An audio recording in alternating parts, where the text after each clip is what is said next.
Hello, everybody, and welcome back. This is the 7th episode of The Lab. As in last week's episode, we interviewed AJ Olette. Yeah. Olate. Olate. No, good guy, hard worker. Good luck to him and the rest of his endeavors.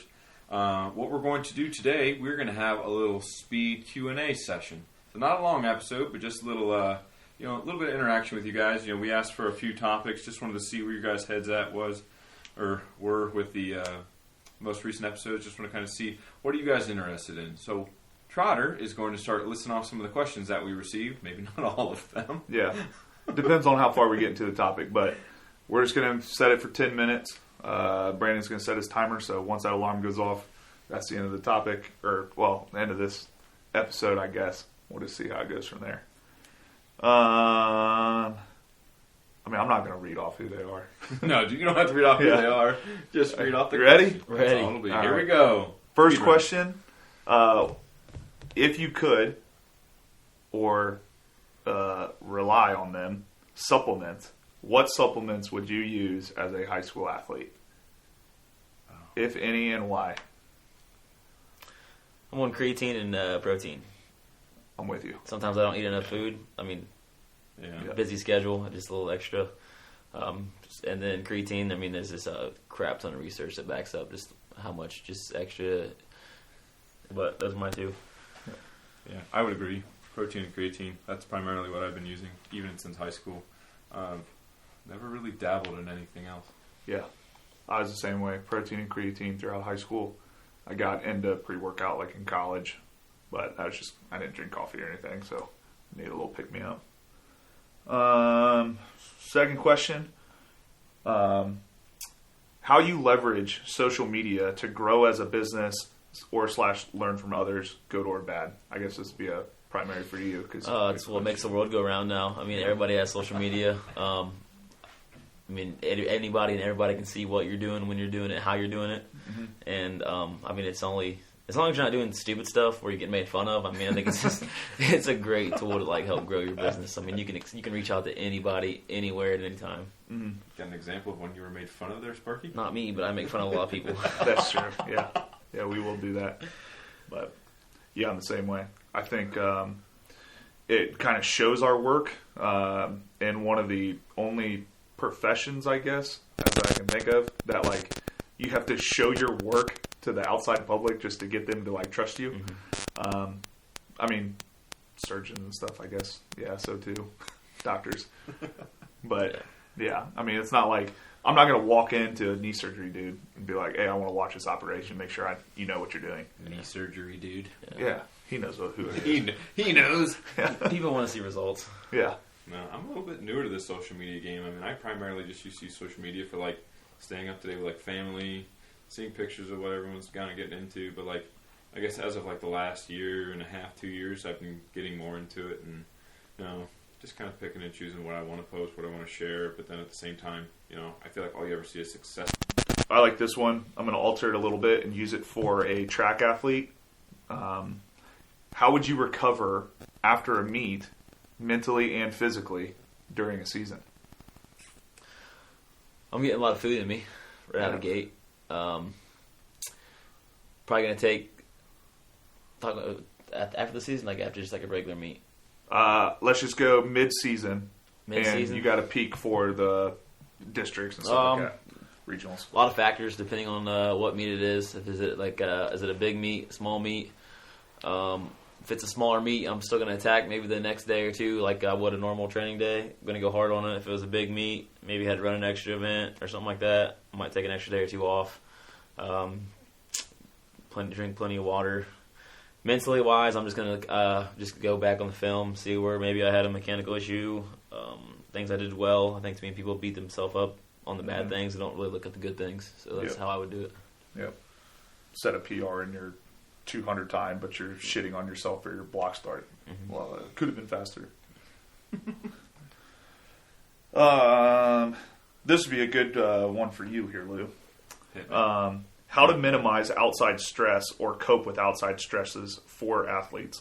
What do you hear about as far as from an injured athlete side of things?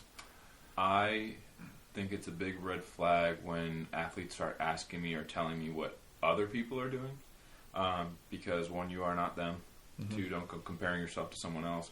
You're your own unique individual. I think sometimes putting the phone down and just focusing on yourself, not worrying about what's going on in social media, and putting those things that should be higher priorities, like making sure you're focusing on your sleeping, your eating, because if you're so anxious and worried about that, you never really kind of disconnect. You never really let yourself relax. You're always constantly anxious. Maybe you won't sleep.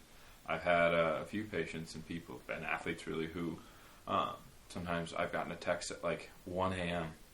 I'm like, what's going on? Like, talk to me. But we need to find a better routine for you to maybe like focus on getting yourself to sleep and not winding yourself up before you go to bed. Mm-hmm. What do you all wish you had prioritized sooner in your careers? Cool. Oh man, proper warm up. Hands down, I still don't do it. Actually, I'm not gonna lie. Yeah. I don't know. Something about just like when I get there, I'm just ready to go. Like probably would save me some tweak backs and some hips being adjusted and things like that. That's definitely mine. Mm-hmm. I have to say less is more. I think sometimes I was kind of in the like mind with AJ, where like you train multiple times in a day. I think there was one time when I was in college, I would train like 2 or 3 times a day because I just had the time and I wanted to. Yep. Dumb idea. I would say for me, stretching. I had so many like stupid nagging injuries, like just all throughout my life. Dad would always tell me to stretch, but it was just so boring that I just I couldn't like even like make myself do it. But now there's just like so many like little things when I'm getting to like the upper echelon of my own talent, I guess, if you will. Stretching, it would just be so much easier to do if I was just flexible. But no. Tie your shoes. Yeah. From Wizard of Oz over there. Yeah. Ways that you keep the end goal in sight / stay motivated. I don't really ever look at the end goal too much, man. I enjoy the journey and how to get there. I mean, obviously, the reason that you do the journey is to get to the end goal, but sometimes I almost forget what the end goal is sometimes, just because I'm enjoying the journey so much to get there, the process, things like that. Mm-hmm. I think sometimes trying to keep the vision in the window, or the picture in the window, if that makes sense. Sometimes I can become very scatterbrained. A lot of projects going on, a lot of things to do. But my wife is very good at reminding me to focus on one thing at a time. Put your efforts into one thing, and don't divide your efforts, because then everything's just going to take so much longer. And sometimes she tells me, don't be stupid. Just one thing at a time.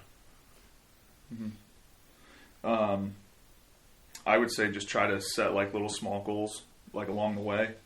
But the other thing is like you're never going to be motivated like 100% of the time every time.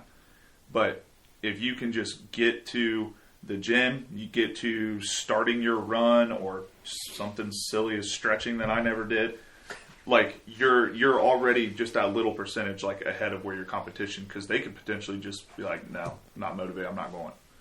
So that's what I would say. Uh-oh. Coming in 2-minute warning. 2-minute warning? 2-minute warning. Oh, boy. Oh, I think this is a troll, but sport-specific versus general strength training. Go to episode 3. Hold on a minute. Let's go to Brandon's heart rate here. How